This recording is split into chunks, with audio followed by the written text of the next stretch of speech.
Hello, everyone. Welcome to the Ice Cold Takes podcast. I'm your host, Joey DeMeglio, and the New York Rangers completed the trifecta on Monday, winning the Metropolitan Division, clinching first place in the Eastern Conference, and the President's Trophy. A first-round matchup with the Washington Capitals awaits this weekend. We still don't know the schedule yet. Joining me today is a special guest. He has the most knowledge of the Rangers out of any New York sports radio personality. It's Don LaGreca. Don, welcome back to the show. How are you? Well, it's my pleasure, man. How are you? Doing well, doing well. I saw you called some games for the Knicks this year on the radio, right? Yeah, it was fun. That's taking a page out of Kenny Albert's book there. Yeah, it was a lot of fun. I had a couple of really good games. The big win against the Heat. I guess the best compliment I got was somebody felt like I called a basketball game like a hockey game, so I took that as a compliment. Yeah, no, it actually sounded very similar to how you call hockey. Like you kept the same excitement in your voice, which is great. I love that. Next, I don't know, SNY's got to have you do like a spring training game. I don't know if they've done that ever before. You got to call some baseball though. Well, I got to call some about 3 years ago. I did call a spring training game with Michael and Peter for a few innings for a Yankee game. So I got that, which is nice. Oh, that must have been a lot of fun. It was really cool.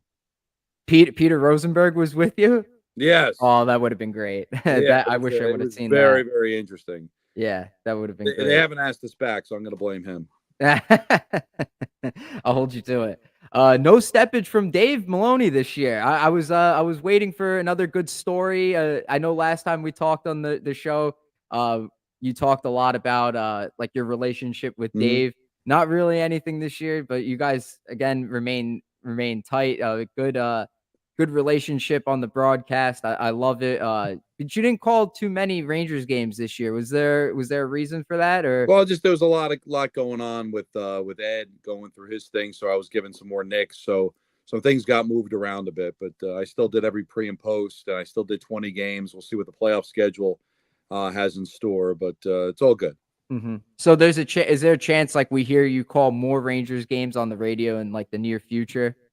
They could be in the first round. I mean, when MSG's done after the first round, then Sam moves in to back up Kenny, and rightly so, because then Sam won't have any television obligations. So we'll see what opens up here in round one against Washington. Mm-hmm.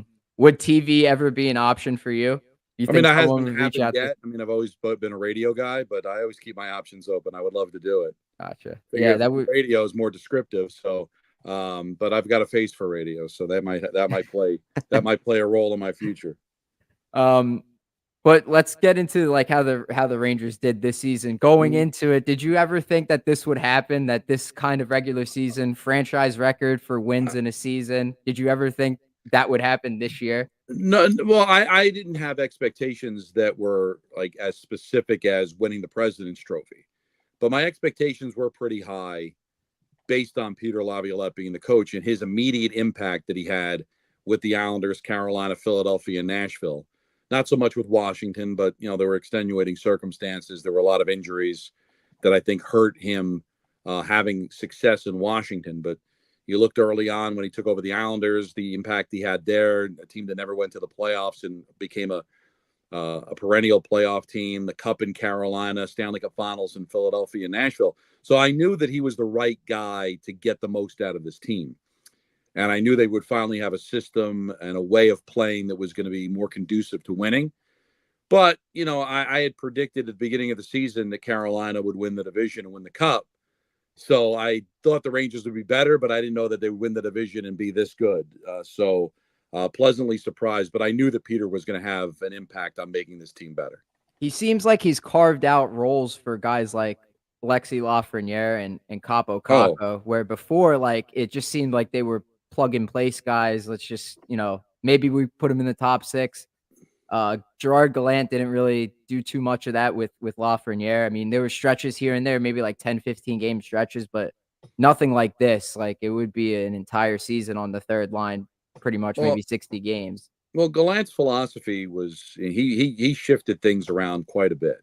Didn't seem to have the same amount of patience with lines that Peter has. Now, Peter will mess with lines. We saw that certainly in the second half of the season. And when they need a goal, he's got no problem double shifting a Panarin.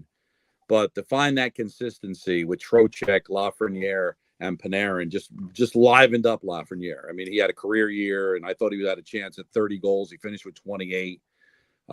Just a tremendous season for him, and also a tremendous season for Kakko when you consider what he missed 33 games.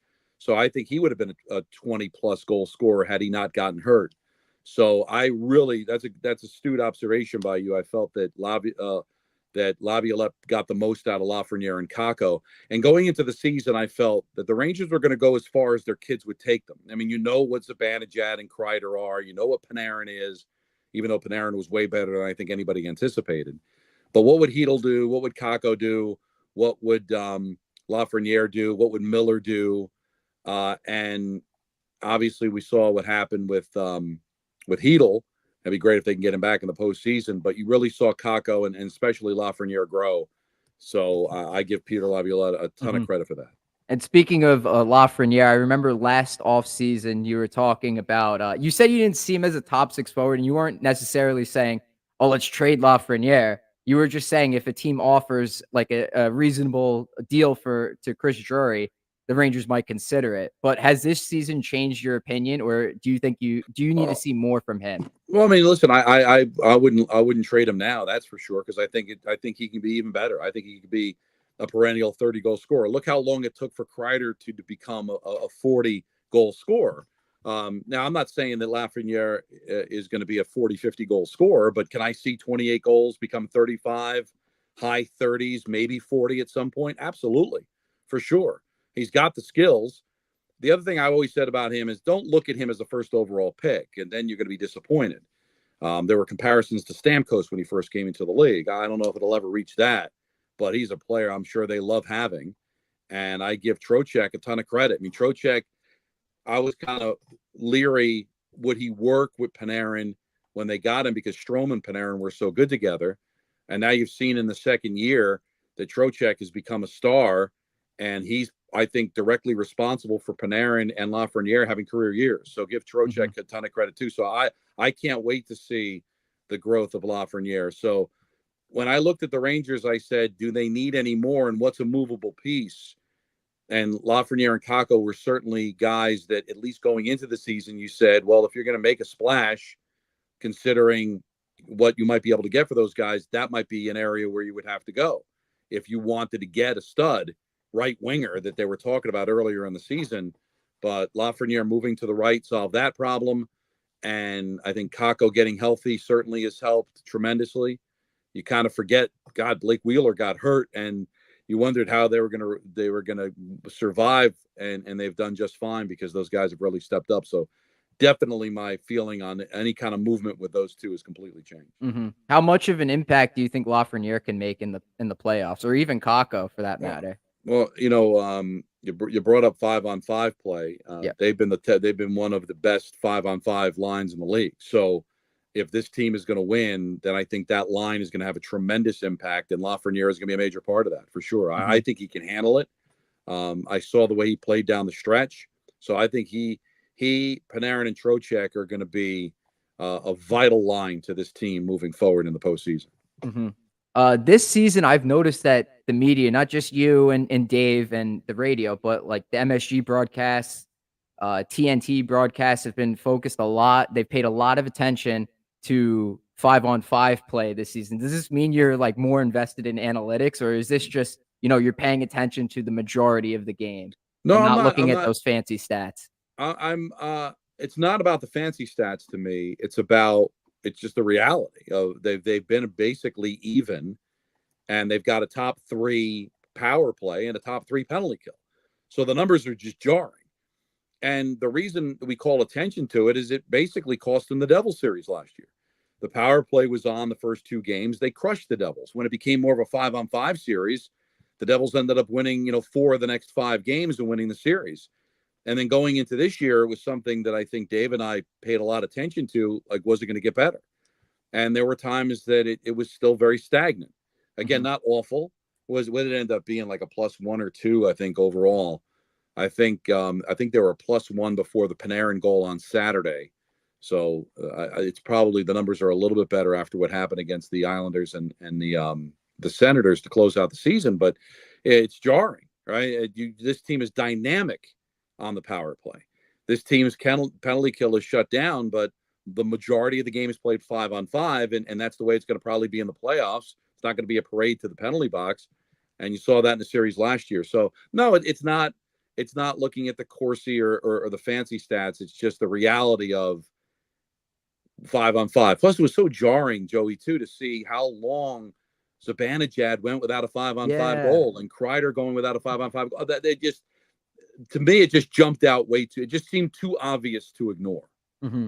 I've heard Dave's concerns about like Zibanejad and Kreider. He was saying like when Kakko was playing on that line before they traded for Roslovic, he was saying that those two guys need to up their game to make Kakko better, not the other way around. Like Kakko's making Kreider and Right. Zibanejad better. So do you like how concerned are you with like the way those guys are playing? And have you noticed? I mean, for me, I have, but Zibanejad has like been reluctant to shoot the puck this season. Is that a concern for you moving forward? Well, 5-on-5, I think he has no problem with it on the power play, but I think sometimes they can be a little too unselfish. Yeah, I do hear a lot in Yeah. Dave's call, just shoot the puck, Yeah. Because I really do think they genuinely care a lot about each other, and I think that's all well and good, but everybody should play to their strengths, you know. And Mhm. Zibanejad's strength is shooting the puck, and Kreider's strength is parking out in front, and I think that sometimes skews the 5-on-5 because Kreider gets most of his goals off deflections, and that's a lot easier to do on the power play than it is to do even strength. Uh, I wonder if Hedel can play. Would there be any appetite to split up Zibanejad and Kreider? I don't know. I mean, you can't do it now, obviously, but if Hedel were to come back and be effective, could that be an option if there are any issues? Because that's a pairing that has stayed together all year, right? They've had a multitude of right wingers on that line, but they've never. And you're not going to obviously do anything with the Trocheck line, so I don't think they want to drop Zibanejad to a third line center. And certainly Hedel, we got to see what he can do when he comes back. But I wonder if Hedel gets back to 100%. Is that something they could do if they continue to struggle 5-on-5? But it's a concern, but I still think they can live with it. Yeah, they won the President's Trophy for God's sake. So Mhm. Yeah. I feel like we nitpick this team because the expectations are so high, and we watch them every single day. But every team's got some sort of a flaw, and as good as Florida is, as good as Carolina is, if you watch them every day, I'm sure there's concerns there too. So Mhm. it was just so jarring, but they've certainly found a way to survive it. Yeah, we were talking about how you were saying that the Rangers 5-on-5 is like pretty much even at the end of the regular season. How much better do you see that like do the Rangers need to be to play 5-on-5 to make a deep playoff run? Is it a lot that is it like they have to start like upping the differential by like 5, or is this like multiplying it by 5, or is this like just a good stretch here of a few games or like 7 games, something like that, where they could, just go on a hot streak and Well, I because mean, it's 16 wins you have to get in the playoffs. obviously, you're looking at, can they beat Washington? Yeah, but then you're looking at Carolina possibly. Look how good Carolina. I think Carolina is so underrated.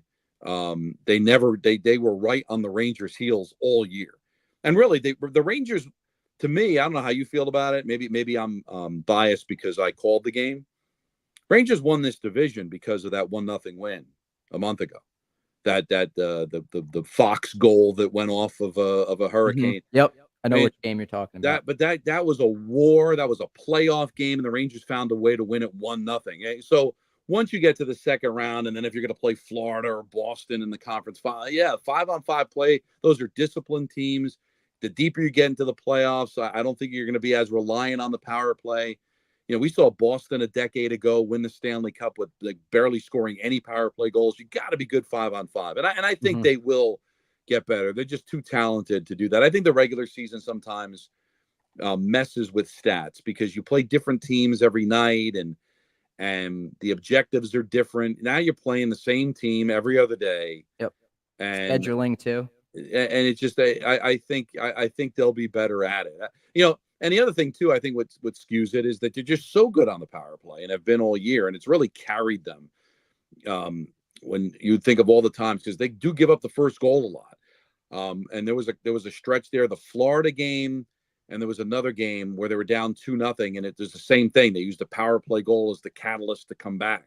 So the power play has just been such a theme for this team that sometimes I make it. It's so good that it kind of dwarfs what they do 5-on-5. So I do think it will be better, because you're not getting. I don't think anyway you're going to get a lot of like 5 and 6 power play opportunities in the postseason the way you can in the regular season. I think that second game you were referring to was the one against Philly at the Garden. That's the one where it was the third period. There was so many goals, and it was like 2-1 heading into it, but it ended up 6-5 Rangers and at the end of overtime. No, that's right. And I called that both of those games, and it's like that they get on the power play. Just it's so magical at times. It can just change everything. And I think Fox had goals on both of those and kind of changes things around. I know he did definitely in the Florida game. And that just kind of gets things going. Yeah, I think he had the OT winner against Philly. One of the things that I was talking about last week on the show was how like the Rangers get the power plays. So there's a lot of people when they look at 5-on-5 play and like how the Rangers are, even or neutral and not as good as other top contenders. They'll it's almost like they dismiss their ability to score on the power play. But I'm looking at it as, they're drawing a lot of these penalties. It's not like the referees are gifting them. Sometimes, like maybe that game against Philly, the second one where Philly won, I think it was 4-1, where they were gifted. There was a couple soft calls that in my opinion, but then that game against the Islanders where they went down 3-0, that second period, they really, really dominated play in their end. Do you see it that way as well? Like, drawing penalties. Where you're working really hard at 5-on-5, even though you're not getting the goal, you're changing momentum. It's a great point, because I remember in years past, especially last year, it felt like there would be a lot of games where they would get no power play opportunities or one power play opportunity. And I kind of liken it to basketball, where, if you drive to the basket, you're going to draw fouls. If you're aggressive offensively, you're going to get to the line. If you're aggressive offensively in the NHL, you're going to get power play. So that's a great point too. 5-on-5 maybe didn't result in a lot of goals, but what it did result in is a lot of power play opportunities because of how good they were. A lot more odd man rushes, a lot more time in the zone.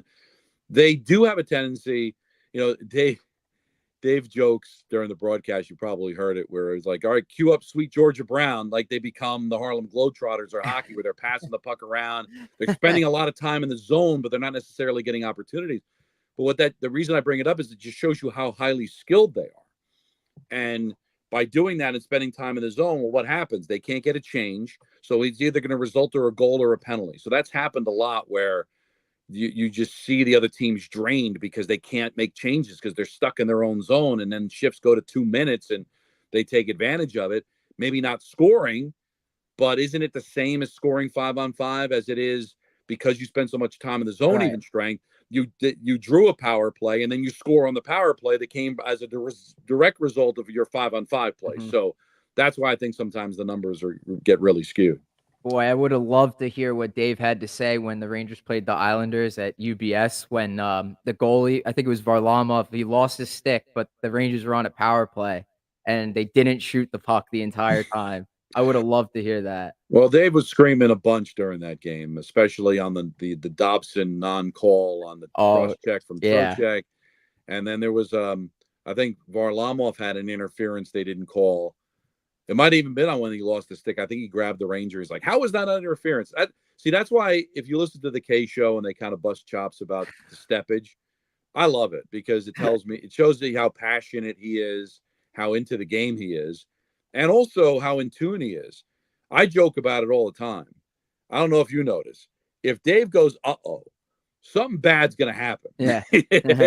So I want that as a listener. It's like, he just said, uh-oh, and then, it'll be me or Kenny or Alex or somebody all of a sudden 2-on-1 for the Hurricanes, like, because he goes, uh-oh, that he's not saying it for any other reason, but something bad is about to happen, and something bad usually does happen, and you got to get bailed out by the goaltender or whatever, or the missed opportunity. But that's why I love Dave. He's so great. Yeah, no, I agree. I like that. I like when you have a guy that's for that team. Like, I know you're supposed to be unbiased and neutral in sports media, but having that for your team, like, either for the radio or for TV. I love it. I think Oh, it meshes well with fans and because then that's you know what we're what? here for. We're watching our favorite team. Well, you're playing to the room, right? I mean, if you're Yes. listening to a Ranger game, in more all likelihood, you're probably a Ranger fan. But many times I'll hear, "Oh, well, we caught a break there. That was kind of a soft call, but we'll take it." Yeah. That's part of it. The great and how animated he is too. Listen, he played for this team. He bled for this Hmm. team. So, and I think the fans really appreciate that. Yep, he was the captain. He was the captain. Yeah, so that's like you said, he's a Ranger like through and Hmm. through. Yeah. Moving one of the things that I found interesting was Peter Laviolette broke up the Jacob Trouba Keandre Miller pairing, but he did it like pretty late into the season. He made it seem like this was not going to happen. He was going to roll with the pairs that got him there. But since Trouba's returned from injury, that pair has been pretty bad. Like they've turned the puck over a lot. Miller doesn't look like he's communicating well with Trouba. Not as at least not as well as he was with Schneider. So how do you feel about Laviolette breaking up that pair? Well, you can look at it as a demotion for Trouba, but you can also look at it as, Braden Schneider deserved more minutes. He just did. When, this team was 11-1 when Trouba was out with the injury. And I think of that and the 2-game suspension. They were terrific because Braden Schneider played so well with Miller. Mm-hmm. So you can look at it and go, well, Trouba needed to get demoted and play with Gustafsson. But I think that pairing was really good. And listen, Jacob Trouba's at the stage of his career where he's a hitter. He's got a shot, but he sometimes makes mistakes or can get beaten in a big spot. So I think Peter gave him enough leash. But at some point, you just say, I think the team's better with Schneider and Miller together. But I also know that Trouba and Miller played very well for long stretches of times as well. So I do think sometimes the fans are unfair to Trouba. But I think he waited as long as he did because I think he just realized that Schneider's just better with Miller and better to get the more minutes and the better looks. So we'll see how it goes as the playoffs go. But I think it's more of a promotion for Braden. He deserved it. He's been terrific. Yeah, he has been really good. The shorthanded goal on what was it, Saturday against the Yeah. Islanders, that he stepped up into the play, that was terrific. Unbelievable. Really, really nicely He, done there. and he got that opportunity because Miller didn't play and he's taking advantage of it. Mm-hmm. Or because Yep. because Trouba didn't play, he took advantage of it. Yep. Do you think Zach Jones should get a look in the playoffs? I was going off last week about my opinion on Eric Gustafsson. I mean, he's been good for most of the season. He's brought solid offense to the Rangers, and he's been probably their best sixth defenseman in a long time. Mm-hmm. I mean, you go back, you look, we had Nemeth, Tenorti, Libor Hayek, Ben Harper. Eric Gustafsson blows those guys out of the water. But do you think Zach Jones could get a look in over him in the playoffs? No, I think that's the possibility. If Gustafsson struggles at all, that could be a pairing. Jones deserves it. I really think he played well. He's got a sneaky good offensive game. He doesn't panic with the puck at all, but not a ton of experience, obviously, in the postseason. So I'm sure that's something that Laviolette's going to look at. But I think he's ready to jump in. Ruedel, the same thing. The problem is, Ruedel just kind of doesn't have a position when everybody's healthy. But I could see that if Gustafsson were to struggle, then I think Jones would definitely get a chance. You're going to need 7-8 defensemen if you're going to make a long playoff run. I'm telling you, guys get hurt, guys get suspended. Yeah, it happens. So I thought those were great moves by Chris Drury to bring in a Ruedel. And just like I thought it was good that he was able to make the moves that he made last year too to get stronger on that blue line. You definitely need to make that when he brought in Ricola. It's something that you got to do. You got to have. I was talking to Brian Boyle about it when he was doing one of the games on TV that you need 7-8 defensemen in the playoffs. So to know that you have Jones and Ruedel ready to jump in if you need to is really good. And I think Jones will get an opportunity if this is a long playoff run. Yeah, Boyle has spoken pretty highly about Ruedel because he played with him. They were teammates in Pittsburgh. And coincidentally, Brian Boyle is the next person I'm trying to get on the show here. Okay. So it's funny that you brought that up. But I want to go back. So, like 10 years ago or 9 years ago, even when the Rangers played the Capitals in that second round series in 2015, the Rangers had Dan Boyle, and Alain Vigneault constantly matched him up against Alex Ovechkin. I don't know why he did that, but Alex Ovechkin like took him out to lunch like that. He absolutely dominated in that series. Like he was great. I'm hoping that the same thing doesn't happen with like Gustafson and Truba with the third pair. Do you think that's a possibility that we see, Laviolette roll out that third pair? Or is he going to try and match up Fox to Ovechkin as much as possible? I don't know. We'll see. I know they did that a lot. I remember calling. I would always be the third announcer for those playoff games at ice level, and Stahl and Kreider, Stahl and Girardi, trying to shut down Ovechkin. We'll see how the matchups go. I mean, they play a system that kind of tries to slow you down altogether anyway. So, and then obviously, what can you do once the series hits Washington and you don't have that last change? So, I think everybody's going to be up for the battle. Ovechkin's been unreal here down the stretch. What do you have? 8 goals in the first 43 games. He ended up finishing with 31, and you had the big goal last night to get the Capitals in. So, but I don't. At this stage of his career, I think it's mostly power play. It's mostly just those, shots from the circle. So we'll see how Peter decides to lay it out there. I think he has faith in all three to get it. But it really depends on, do you need goals? But I just like Fox and Lindgren because I just think Lindgren in a big spot is going to do what he's got to do. But I think Peter could probably have faith now that he's got Schneider with Miller that he can have faith in at least the top 4 doing the job on Ovechkin. You still have Oshie, who's been kind of a Ranger killer in his career. He's had some big games against them, but I even though they split the four games, I do like this matchup against Washington, and you hope that it's a short series because these long series early on is what kills you later on if you really want to make a run. So even when they went in 14, going 7 against Washington, going 7 against Philadelphia, Pittsburgh, like it just kills you. So hopefully, I respect Washington. I just hope that this is not a series that is a tension convention that goes 7 because I think it just hurt them down the road.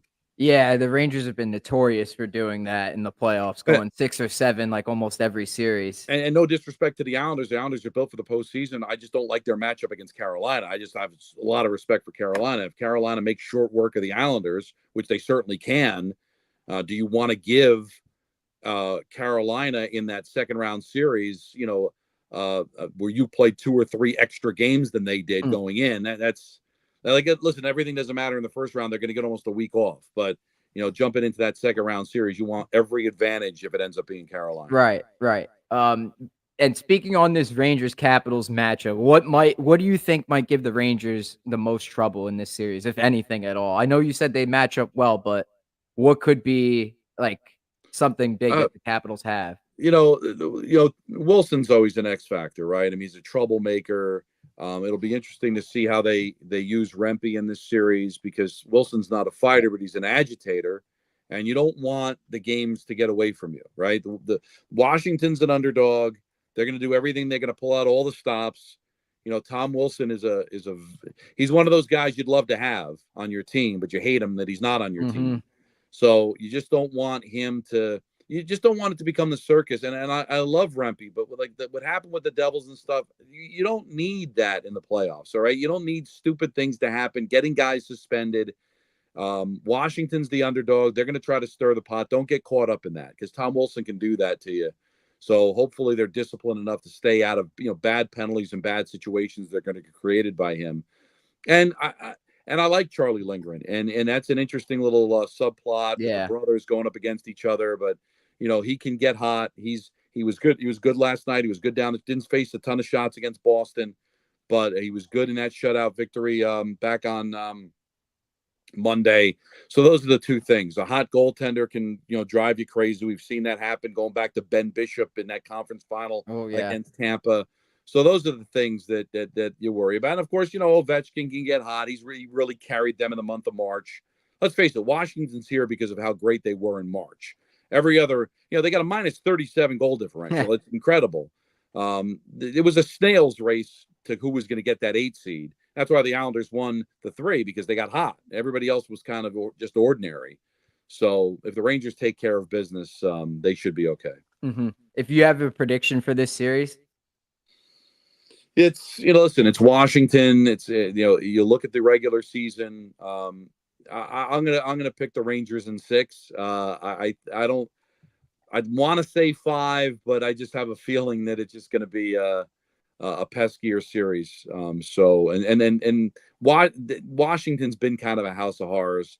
Even going back to last year, I remember doing a game in Washington, and the Caps were out of it.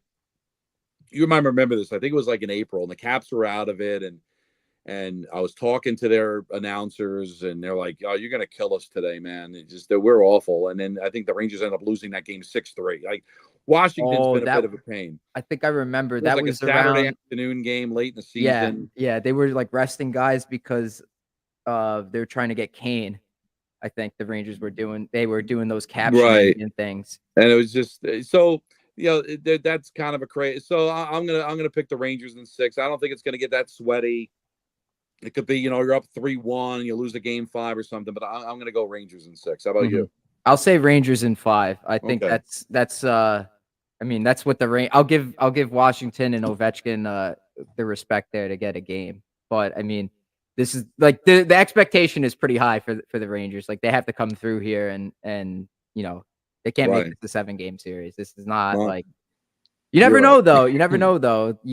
The playoffs, the teams can catch lightning in a bottle. Like Well, listen. last year, Florida did that. We've seen it plenty of times years before. I think Montreal, like in 2021, in the bubble In year. the bubble, yeah. I will say about the Panthers thing last year, and not to take Boston off the hook, but we saw them win the President's Trophy the year before. Yeah. And you see what Florida's doing now. So maybe Florida wasn't actually your traditional 8 seed. Maybe they were actually a lot better than we gave them credit for, and certainly going all the way to the Stanley Cup final. And what they've been able to do this year, there was no fluke. I remember when I was in Ottawa a couple of months, I guess it was late January, I had a Ranger Senator game and talking to the guys down there, and Jacques Martin, is the coach. And we missed it. He was an assistant coach with the Rangers in the bubble, but we didn't get a chance to see anybody. So we got to talking to him, and he said before he took the Senator's job, he was in Florida last year, and he's like, it just took Paul Maurice a little bit of time to get his message across, but once he did, it all seemed to click in. So it's possible that Florida team was a lot better than we give them credit for. So not to give Boston a break, but maybe they took on a team that was a lot better than people thought. Yeah. I don't necessarily see that in Washington, but we've seen 8 seeds beat 1 seeds before. So you've got to give them a lot of respect. They're well coached, and they've got a good goaltender. They've got Ovechkin. They've got Oshie. Carlson's a good player. So you got to mind your P's and Q's for sure. Mm-hmm. All right, couple last questions, couple last things before we wrap it up. Rempe and Wilson, you don't think that they're gonna fight, or do you think that might happen? Well, Wilson's just not. He's not really much of a fighter, right? I could see somebody having to fight because of something he does, but again, I like Rempe. I love what's happening here. You just don't want it to become a circus, right? And he's still young, and I thought Dave was very poignant when he said, we want to see if this guy can play well enough to be in the postseason. And I think he's kind of proven that he can. But when you saw what happened with the Siegenthaler hit, I disagree with Peter Laviolette. He's like he was bracing himself to hit the board. I think he got carried away. And then you got the line brawls and stuff. And listen, I've seen this with Washington before, and I've seen it with Tom Wilson before. And I just don't want. This isn't Ryan Reeves, who's an experienced guy that kind of knows. This is still a young guy. So you just don't want a veteran Washington team to pick at a scab at something that ends up causing more trouble than it's worth. So I got you. Play your game. Don't get caught up into that. And let's face it, if they ever got squared up, Rempe would take care of them. So ultimately, that's why you probably want to dress them just so nothing will happen. But something about the Rangers and Tom Wilson's. There will be something in this series that'll be discussed. Something that he'll do, something that he'll claim is done to him. and you just got to get up. You just got to be above that. You got bigger fish to fry, man. Mm-hmm. Yeah, that would work in their favor. I feel like if it's that's Wilson getting under the Right. Rangers' They got nothing to skin. You lose. don't They're want to give them supposed an to win the advantage. series. Nobody's picking them to win the series. They're shocked to be in the playoffs to begin with, right?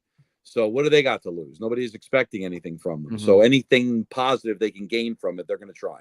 Mm-hmm. Do you think Heedle's going to actually come back and play? And if so, where do you think he slots into the lineup? You still have a long way to go. He has not played, and he did have the setback back in January. I'm going to say no for this series, and then maybe if they get to the second round, things can open up. I could probably see him with Kako and Cooley and moving Wenberg to the fourth line. I think that would round out the centers very well. That's probably where I would put him. I think that's how it works. But it's quite the jump to go from not playing into the postseason. He's wearing a non-contact jersey, so that bodes well. But if it happens in the first round, I think it'll be late. I don't think we'll see him on Sunday. But talking to people, it seems like it would be quite the leap. But I'm not going to rule out that possibility. Stranger things have happened. Yeah, it was just really, really shocking to see that he was at practice all of a sudden in the one day. I think the day before the reporters saw him at practice, Vince Mercogliano commented and said they made a spot for Heedle in the locker room. And then the next day he showed up at practice wearing I think he was like just a regular jersey. I don't even think it was like the red non-contact. No, it was right in. He was right in there. That's why I was like, okay, he might actually play, but just not in the regular season. So I'm not sure. I know you said before about maybe you tweak like line 1, line 3. Could we see like maybe Cooley on the first line and then Kreider with Hedel on the third line, split it up that way?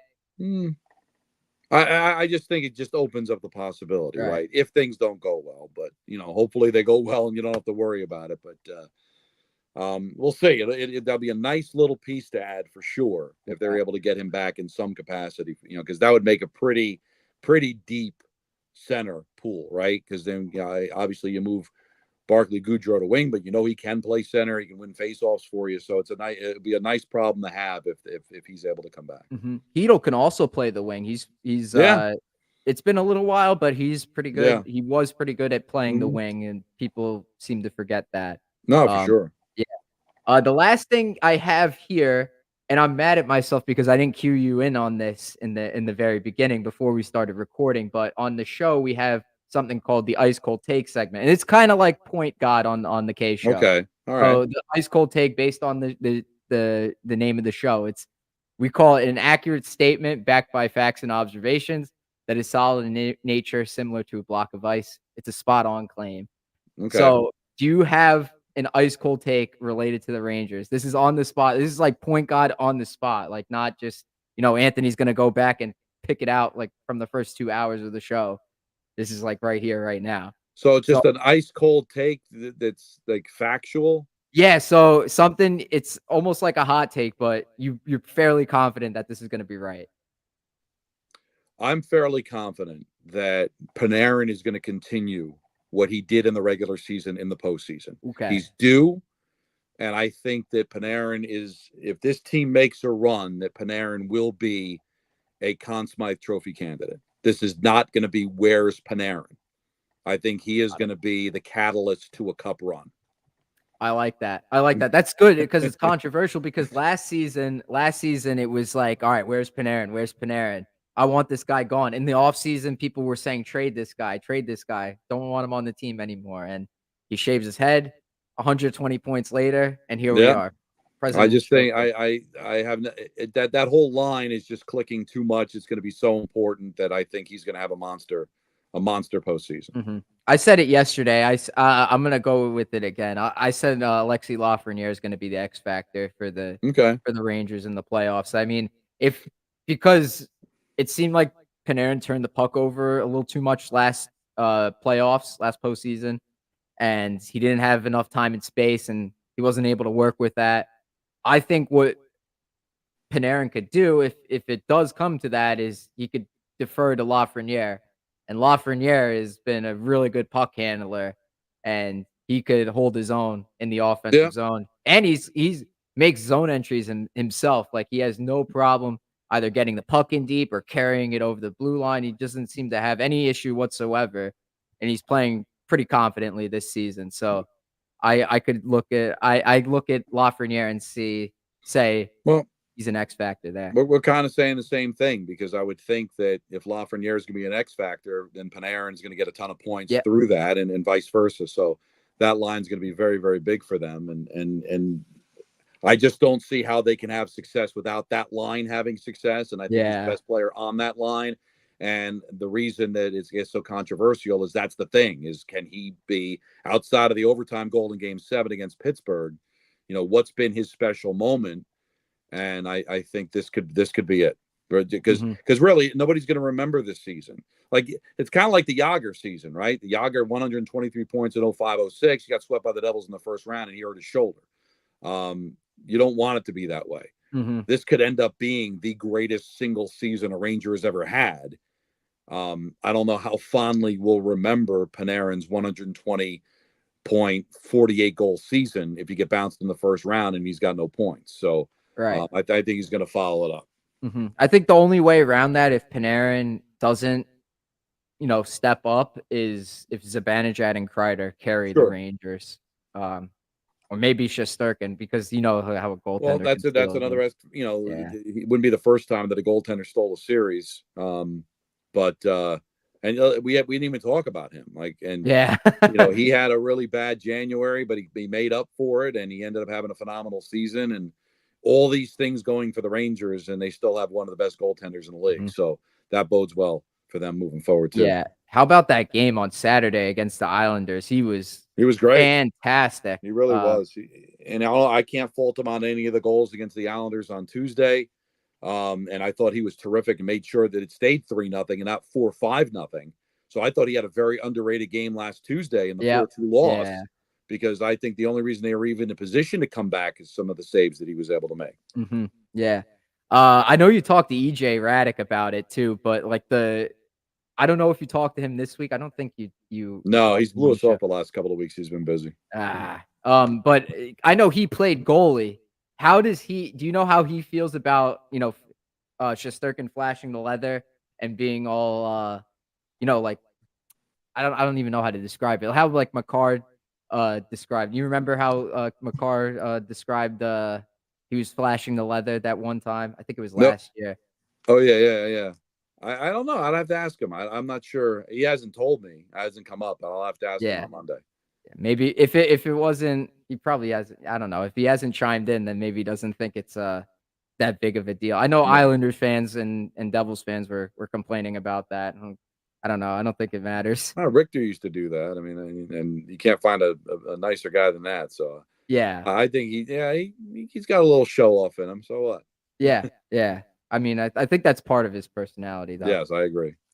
All right. Well, Don, thanks for joining the show. Appreciate you doing this on such short notice. I know we've been trying to work this out for a few weeks now. It gets busy, but I'm glad we did it. Yeah, I know. I understand. And before the playoffs, I knew this was the best time possible. I didn't want to, message you while you're going back and forth between Washington and New York. Well, thank you. Yeah. So I'm glad we were able to wrap this up here. You got it, buddy.